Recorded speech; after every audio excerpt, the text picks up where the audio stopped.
शादी संबंधित व्यवस्थाओं का super mall RNK catering and events, जहां पाएंगे टेंट, लाइट्स, कैटरिंग, बैंड, घोड़ा, वीडियोग्राफर, सब एक ही छत के नीचे। शादी हो या सालगिरह, बर्थडे हो या रिटायरमेंट, अब हर पार्टी के लिए पर्सनल हॉल एकदम फ्री। हर बजट में परिसर उपलब्ध है। शुभ परिसर लकी गार्डन, गुरु नानक धर्मशाला, गंगराड़े धर्मशाला और नारंदिया धर्मशाला। तो फिर देर किस बात की, RNK केटरिंग एंड इवेंट्स है ना। संपर्क रितेश कपूर 9827370996, श्याम कपूर 9424816206। मध्य प्रदेश के खंडवा में लगातार लव जिहाद के मामले सामने आ रहे हैं। 24 घंटे में यह तीसरा मामला है। बुरहानपुर से आया युवक खंडवा में रह रही युवती को डरा धमकाकर होटल परिश्रम में ले गया। मौके पर पहुंची पुलिस ने आरोपी को गिरफ्तार कर लिया। आरोपी सरफराज ने युवती से कई बार रेप किया, फिर धर्मांतरण का कहकर शादी का दबाव बनाने लगा।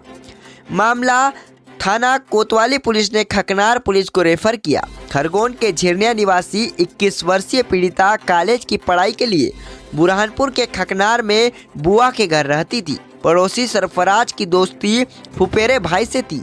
पीड़िता को भी वह बहन कहने लगा। फिर एक दिन हाथ की नस काटने की धमकी देकर खेत पर बुलाया और रेप किया।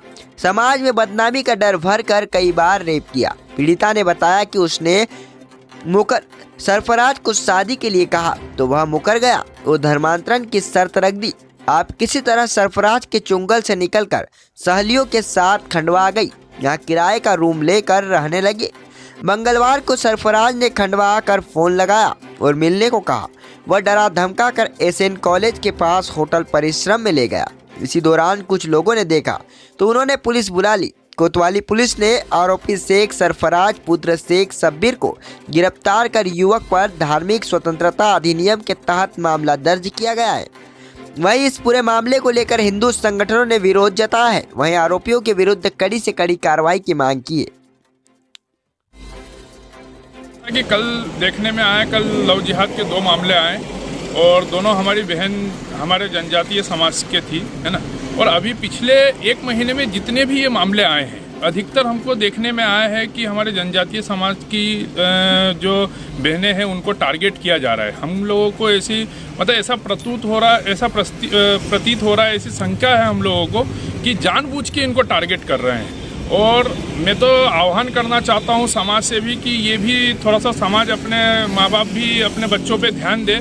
और मैं उन लव जिहादियों को भी चेतावनी देना चाहता हूँ कि अगर वो नहीं संभले तो इसके बाद की जो घटना होगी उसके लिए वो स्वयं जिम्मेदार होंगे। प्रशासन से मेरा निवेदन है कि इन मामलों को FIR तक ना छोड़े, FIR के बाद की भी जांच करे और ये वास्तव में समाज को बताएं कि ये किस प्रकार का षड्यंत्र चल रहा है। ये कोई छोटा मोटा मामला नहीं है कि कोई बहला फुसला के कोई अत्याचार कर रहा है, कोई FIR करवा दी हो गया। ये एक बहुत बड़ा षड्यंत्र चल रहा है, जिसे कई बार कई जगह के हाईकोर्ट ने भी इस प्रकार के निर्देश दिए हैं कि लव जिहाद से संबंधित विषयों पे जो है ये योजनाबद्ध तरीके से चल रहा है। तो इसका पर्दाफाश करने की ज़रूरत है। और अभी जो वर्तमान में चल रहा है, जो हमारे जनजातीय समाज की जो बहनों को टारगेट किया जा रहा है, ये बहुत ही हमारे लिए जो है एक चिंता का विषय है। इस विषय में हम लोग लगातार ये महीने में लगभग 12 से 15 केस हो गए हैं जिसमें हम FIR करवा चुके हैं और लगातार हम लोग इसके पीछे हम लोग भी लगे हैं। जो भी कार्रवाई है वो करना चाहिए और प्रशासन को भी इस विषय में जो है पर्दाफाश करना चाहिए कि ये वास्तव में ऐसा क्यों हो रहा है। आपको 20 जनवरी को थाना कोतवाली में एक 21 वर्षीय युवती आके एक आवेदन दिया और उसने बताया कि एक लड़का जो उसे वो पिछले 1-2 सालों से जानती थी, वो लगातार उसको परेशान कर रहा था, उसको शादी का झांसा दिया और उससे संबंध बना के उससे धर्म परिवर्तन के भी लिए उसको लगातार प्रेशराइज कर रहा था। इस संबंध में थाना कोतवाली ने इस पूरे मामले को बहुत गंभीरता से लिया और उस महिला की जो शिकायत थी उस पर अपराध पंजीबद्ध किया।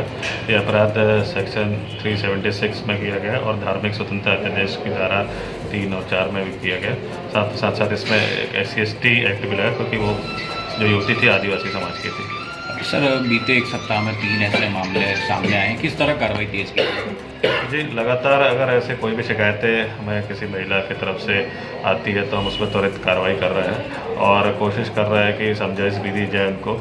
इस तरीके से अगर कोई टारगेटेड जिसका प्रयोजन है उस पर सख्त से सख्त शासन के भी निर्देश है और पुलिस भी उस पर सख्त कार्रवाई करती है।